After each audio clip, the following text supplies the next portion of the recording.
어떻게 지내셨는지 모르겠습니다. 지난주에 여러 가지 사건 사고가 또 여기저기 특별히 고국에서 또 여러 가지 올림픽 현장에서 있었는데 가장 속상한 일 중에 하나는 김연아 선수가 금메달을 놓친 거예요. 그 새벽에 진행됐기 때문에 직접 보지는 못하고 아침에 새벽 예배 전에 그 뉴스를 이렇게 딱 트는데 참 가슴이 조마조마해요. 놓쳤으면 어떡하나, 금메달이면 좋겠는데 하는 마음으로 이렇게 텔레비를 켜보니까 아쉽게도 불운의 은메달 획득이라는 제목으로 이렇게 뜨는 것을 보게 됩니다.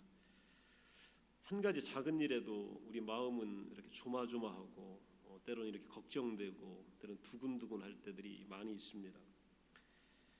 세상에 태어날 때에 우리에게 주어지는 기질 또 자질 중에서 주목할 만한 것들은 바로 이 걱정하는 버릇이 우리가 태어날 때부터 가지고 나오는 성향들입니다.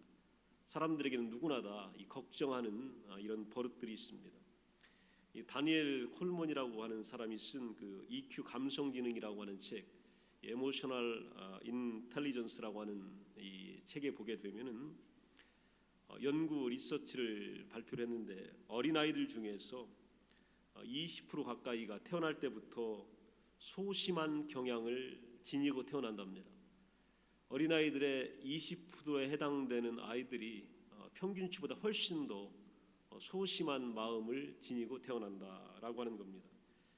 익숙하지 않은 음식에 대해서 생각지 않게 막 까다롭게 굴기도 하고, 또 낯선 곳에 가기를 굉장히 싫어하고, 또 처음 보는 사람 앞에서 엄청난 수줍음을 타기도 하고, 또 새로운 상황에 처하게 되면 이 심장 박동 횟수가 굉장히 빨라진다고 그래요. 이 어린아이들의 많은 퍼센테이지가 막 심장 박동이 빨라져서 막 당황하고 스스로가 불안해하는 경향을 가지고 있다고 합니다. 유전적으로 쉽게 죄책감이나 자책에 우리 사람들이 빠지기 쉽다라고 하는 얘기입니다. 사람만 그런 게 아니라 이 포유류, 특별히 우리가 얘기하는 동물들에게도 흔히 볼 수 있는 현상이라고 합니다. 어떤 연구기관에서 진행했는 대표적으로 이 고양이에 대해서 이렇게 진행을 했는데, 고양이가 동물 중에서 아주 대표적으로 소심한 경향이 아주 많다고 합니다. 웬만해서는 낯선 영역에 들어가질 않아요. 그래서 그 있던 자리만 빙빙 도는 게 고양이의 아주 특성입니다. 그리고 자기보다 몸집이 작은 이 설치류들을 막 물어 죽여요. 큰 거에 대해서는 굉장히 이렇게 약하면서 작다 싶으면 막 공격해서 죽기 때문에 하여튼 쥐만 보면 쫓아가서 죽이는 거예요. 배가 고프던 때로는 안 고프던 막 그런 경향들이 있고요. 또 새로운 물건 앞에서는 의심이 굉장히 많아요. 고양이 한번 보세요. 그냥 뭐 하나 만지려면 굉장히 여러 번 이렇게 시도하는 것을 우리가 보게 됩니다. 고양이의 15%도 평균치보다 굉장히 소심하게 그렇게 태어난다고 합니다. 어린아이가 소심한 거, 또 포유류들이 소심한 경향을 가지고 태어나는 거, 이 사실들이 우리가 신앙생활하는 영적인 문제에 특별한 관련이 있을까요? 특별한 관련이 없음에도 불구하고 우리 많은 사람들은 여기에 이렇게 주눅들어 있거나 얽매여 있습니다. 깊은 불안이나 공포와 씨름하는 사람들이 있는데, 이런 사람들은 정말 용기 없는 사람이 아니라 가장 용기 있는 사람들입니다. 인간이 가지고 있는 이 내면의 문제와 오늘도 혈투를 벌이는 사람들은 진짜 용기 있고 싸울 줄 아는 그런 사람들입니다. 오늘 성경에 보면 부활하신 예수님께서 제자들을 이렇게 찾아오십니다. 제자들은 유대인들을 두려워하여서 오늘 문을 꼭 닫고 함께 모여서 있습니다. 그때 예수님께서 제자들에게 하신 첫 마디 인사와 축복이 요한복음 20장 19절에 나오는데, 그 말씀이 뭐냐면 너희에게 평강이 있을지어다. 이 말씀을 2번 반복하십니다. 너희에게 평강이 있을지어다. 왜 그러냐면 제자들의 상황이 너무 절박하고 너무 기묘하고 너무 절실했기 때문에 그래요. 그 많은 말씀 중에서 제자들을 처음 보시면서 너희에게 평강이 있을지어다. 또 두 번째 하시는 말씀이 너희에게 평강이 있을지어다. 평안함과 또 평화를 소유하며 누리는 사람은 참 복된 사람입니다. 어떤 상황에서도 우리가 이 평강, 마음의 평정심을 잃지 않을 수 있다면 굉장히 큰 복입니다. 예수님께서 한 번은 제자들과 함께 배를 타고 가시다가 잠깐 잠이 드셨잖아요. 때마침 폭풍우가 몰아치자 제자들은 겁에 질려 예수님을 깨웠고, 예수님은 폭풍우 치는 바다를 향하여 마가복음 4장에 보면 잠잠해라, 고요하라 이렇게 말씀하셔요. 그러자 바다는 그 말씀대로 정말로 고요해지고 잠잠해집니다. 예수님이라고 하는 분은 근심이 없는 존재이십니다. 예수님은 평화를 몰고 다니셔요. 예수님 가는 곳곳마다 평화가 찾아오고 문제가 해결됩니다. 그러나 예수님은 나를 따르면 이제 너희에게 아무 문제도 안 생길 것이다 라고 절대도 말씀하신 적이 없습니다. 예수님께서는 늘 가는 곳곳마다 문제가 생깁니다. 그 문제가 불거져서 어떤 문제까지 이르게 되냐면 결국은 자신이 죽임을 당합니다. 이런 문제 앞에 늘 서 있는 분이 바로 예수님이셨습니다. 마태복음 10장 34절에 보면 내가 세상에 화평을 주러 온 줄로 생각하지 말라. 화평이 아니고 검을 주러 왔노라. 이렇게 말씀합니다. 예수님은 한 번도 우리에게 쉬운 삶을 약속하지 않으셨습니다. 10장 16절에 보게 되면 보라 내가 너희를 보냄이 양을 이익 가운데 보냄과 같도다. 그러므로 너희는 뱀같이 지혜롭고 비둘기같이 순결해라. 우리는 이익 가운데 보내진 양입니다. 한번 생각해 보세요. 얼마나 위험천만할지, 얼마나 저게 참 어려운지 우리 알게 됩니다. 검을 들고 칼을 들고 있는 사람 앞에 내가 서 있다. 얼마나 불안합니까? 어떤 상황이 내게 연출될지, 순간적으로 어떤 결과가 내게 직면할지 우리는 아무도 알지 못하는 불안감을 겪게 됩니다. 우리는 바로 이런 상황에서 서 있습니다. 평강은 폭풍 없는 바다를 발견하는 데서 오지 않습니다. 평강은 이러한 상황, 이런 배 안에 예수님을 모시는 데서 우리에게 찾아오는 겁니다. 이런 상황 가운데 이 배에 예수님이 계시면 우리에게 평화와 평강과 또 아름다움이 우리에게 찾아옵니다. 디모데후서 1장 7절을 보게 되면 하나님이 우리에게 주신 것은 두려워하는 마음이 아니요 오직 능력과 사랑과 절제하는 마음이다. 이렇게 말씀하고 계십니다. 성경을 보면 하나님께서는 사람들을 위로의 수준이 높은 상황에 두시는 경우가 많지는 않습니다. 대신에 두려움의 한가운데에서 그들과 함께 하시겠다고 약속하셨어요. 우리를 위로와 안전의 지대에 늘 높이 올려두시는 게 아니라 두려움의 한가운데에서 내가 너희와 함께 하겠다라고 하는 약속이 성경 대부분의 약속들입니다. 이것은 사람을 최고로 만들어주시는 하나님의 방법인데 안락한 형편과 상황이 아니라 하나님의 직접적인 임재입니다. 하나님이 직접 우리의 마음과 형편과 사정 가운데 상황 가운데에 찾아오셔서 함께 하시는 은혜입니다. 성경은 이런 패턴들로 많이 구성이 되어져 있습니다. 아브라함에게 하나님은 이렇게 말씀하셔요. 익숙한 것을 다 버리고 알지 못하는 땅으로 가라고 하십니다. 그렇게 하면 세상을 변화시킬 한 민족을 내가 이 세상 가운데에 탄생시킬 것이다. 이렇게 말씀하셨습니다. 아브라함이 한 게 뭐냐면요. 그 말씀을 따른 겁니다. 아브라함은 그 말씀을 따랐고 그랬더니 한 민족이 탄생한 거예요. 아브라함은 그저 익숙하지 않은 상황과 어려움의 한 가운데에서 그 말씀에 따른 것뿐입니다. 모세에게 이 바로 왕, 애굽의 왕, 지상에서 가장 큰 권세를 가진 자와 맞서라고 하나님 말씀하십니다. 그렇게 하면 하나님께서 모세의 신실함을 이용하여 당신의 백성들을 구원해 낼 것이다 이렇게 말씀하신 겁니다. 모세는 어떻게 했냐면 그 말씀대로 바로와 맞선 거예요. 다른 것이 있어서가 아니라 하나님께서 말씀하셨기 때문에 바로와 맞섰고 하나님은 모든 백성을 구원해 내신 겁니다. 여호수아를 보게 되면 모든 백성들이 다 종살이하던 애굽 땅으로 돌아가고 싶어할 때에 이 여호수아에게 하나님이 뭐라고 말씀하시냐면 너는 강하고 담대한 지도자 역할을 잘 감당하면 된다. 백성들은 오늘 겁이 나고 오늘 걱정하면서 다시 돌아가겠다고 하는데 너는 강하고 담대한 지도자 역할을 그들 가운데 감당해라. 하나님께서 백성들과 동행하셔서 그들에게 땅을 주시겠다고 약속하신 겁니다. 여호수아가 한 것이 바로 뭐냐면 하나님 말씀하신 대로, 시키는 대로 강하고 담대한 지도자 역할, 그 노릇을 한 겁니다. 그랬더니 하나님께서 친히 그들에게 땅을, 가나안 땅을, 젖과 꿀이 흐르는 땅을 주신 거예요. 이것이 바로 성경의 유형입니다. 패턴입니다. 다윗은 거인 골리앗과 맞선 겁니다.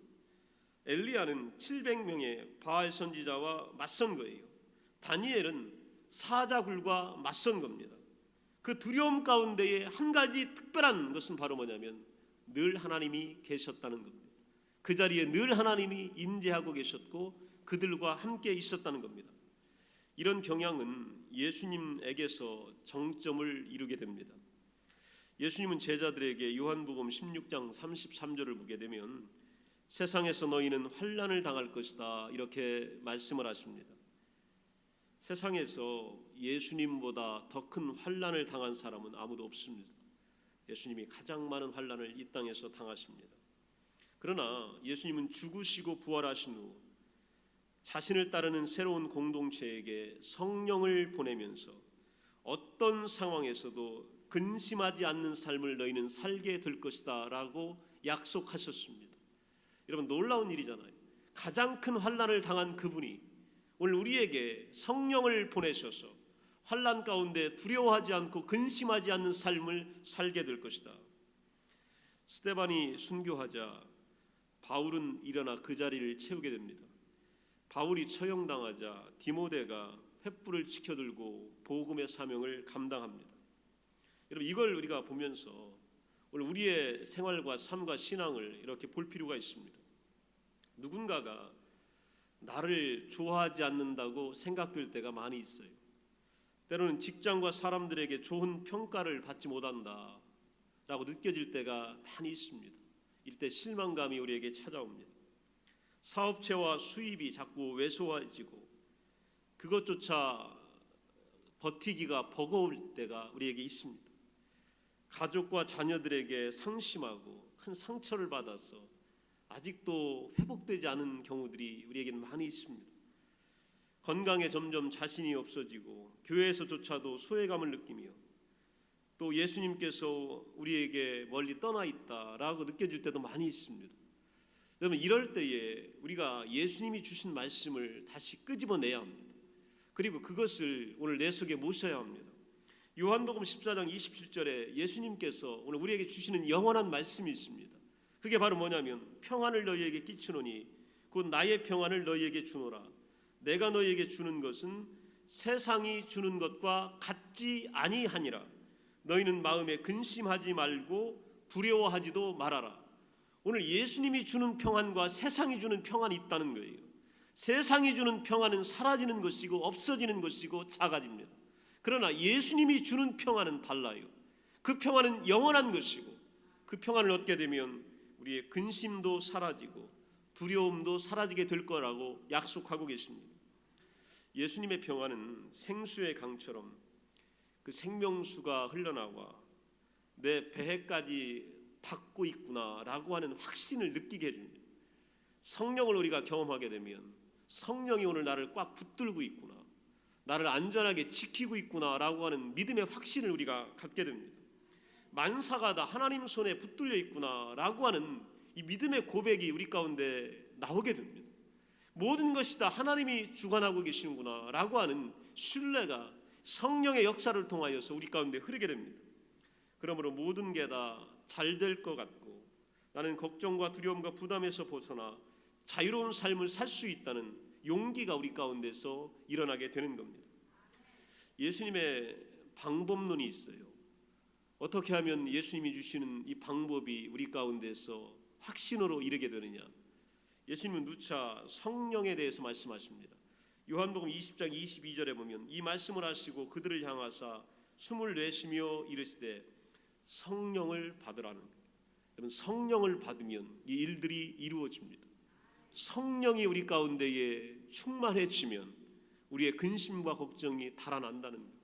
여러분, 성령이 우리 가운데 오시면 오늘 내 삶이 달라지는 겁니다. 성령을 받고 성령 충만함 가운데 살게 되면 이 성령은 우리에게 두 가지를 주십니다. 하나는 사랑을 우리가 받게 됩니다. 그리스도의 사랑을 우리가 갖게 되고, 두 번째는 능력 가운데 살아가게 됩니다. 사랑받으며 능력 가운데 사는 삶, 이 삶 가운데에 가로막을 것이 무엇이 있겠습니까? 요한일서 4장 18절에 보면 사랑 안에 두려움이 없고 온전한 사랑이 두려움을 내쫓는다 이렇게 말하고 있습니다. 사랑 안에는요 두려움이 없습니다. 그리스도의 사랑이 우리 안에 충만해지면, 그 성령이 우리 가운데 있게 되면 이것이 두려움을 내쫓아버립니다. 빌립보서 4장 7절에 보면 모든 지각에 뛰어난 하나님의 평강이 그리스도 예수 안에서 너의 마음과 생각을 지키시리라 이렇게 말씀하고 있습니다. 지킨다는 것은요, 이 가드라고 하는 단어예요. 가드. 이게 군사 용어입니다. 24시간 철통같이 오늘 경비를 세워 파수꾼을 세워 도성을 지키기 위하여 병사들이 오늘 보초를 서고 있다는 거예요. 하나님께서, 성령께서 우리의 모든 것을요 24시간을 지키신다는 얘기입니다. 오늘 우리가 이 보초를 보지 못하기 때문에, 이 경비를 보지 못하기 때문에 두려워하고 있는 겁니다. 하나님은 성령께서 우리 마음을 지키실 거라고 약속하십니다. 그러나 또 한 가지 이럴 때 의문이 들어요. 우리가 좀 더 노력한다고 해서 우리 마음을 지키는 것은 아니기 때문입니다. 하나님께 내 염려를 말씀드림으로 나는 걱정을 벗어나게 됩니다. 또 하나님의 도우심을 구할 때에 나는 평강을 입게 됩니다. 자, 이것까지는 우리가 잘 알겠어요. 이것만 가지고는 우리 삶에서 불안을 완전히 몰아내기에는 충분하지 않습니다. 여러분, 이것만 가지고는 안 됩니다. 성령 충만을 향하여 우리 자신을 활짝 열어놓고 계속해서 어떤 일정한 행동에 우리가 매진해야 이 성령의 역사가 우리 가운데서 가득 일어나게 됩니다. 이게 충만해지는 거예요. 어떤 행동에 우리가 나서야 합니다. 그래야 우리 가운데 하나님의 능력과 그리스도의 권세와 그리스도의 평안이 나타나게 됩니다. 하나님을 신뢰하는 가운데 한 발 한 발 앞으로 내디뎌야 합니다. 그래야 진짜 평안이 찾아옵니다. 그 방법이 로마서 12장 1절 2절에 나옵니다. 1절에 보게 되면 그러므로 형제들아 내가 하나님의 모든 자비하심으로 너희를 권하노니 너희 몸을 하나님이 기뻐하시는 거룩한 산 제물로 드리라. 이는 너희가 드릴 영적 예배니라. 2절에 보면 너희는 이 세대를 본받지 말고 오직 마음을 새롭게 함으로 변화를 받아 하나님의 선하시고 기뻐하시고 온전하신 뜻이 무엇인지 분별하도록 하라. 이게 바로요 대답입니다. 우리가 정보만으로 또 듣는 것만으로 전 인격적인 변화가 우리 신앙과 삶에서 일어나지가 않습니다. 성경을 읽고 또 기도하고 설교를 듣는다고 걱정과 근심과 두려움이 완전히 사라지는 거 아니에요. 제가 오늘 이렇게 설교해도 여러분의 마음의 근심과 걱정이 다 사라지는 거 아닙니다. 그러려면 어떻게 해야 되냐면 오늘 내 몸 전체를 하나님이 기뻐하시는 거룩한 산 제물로 드려야 할 때입니다. 이 행동에 내가 매진할 때에 불안이 사라지고 평강이 찾아오게 되는 거예요. 이것이 바로 하나님의 귀한 역사입니다, 여러분. 오늘 그렇기 때문에 다 맡길 때에 평안이 찾아옵니다. 여러분이 한번 다 맡겨보시길 바랍니다. 제대로 한번 예배를 드리기를 원합니다. 제대로 예배 드리면 여러분 평안이 찾아옵니다. 전심으로 주를 찾기를 시작하면 여러분 거기서 평안이 찾아오기 시작하는 거예요. 그리고 절박함으로 주께 구하기 시작할 때 그때 우리 가운데 하나님의 능력이 나타나게 되는 겁니다. 평안과 은혜가 나타나는 겁니다. 다시 한번 주님이 우리에게 하신 음성을 듣기를 원합니다. 주님께서 너희에게 평안이 있을지어다 이렇게 말씀하십니다. 여러분 오늘 우리가 무언가 행동해야 될 때입니다. 내 몸 전체를 드리기 시작할 때에 우리 안에 주님의 평화와 안식이 찾아옵니다.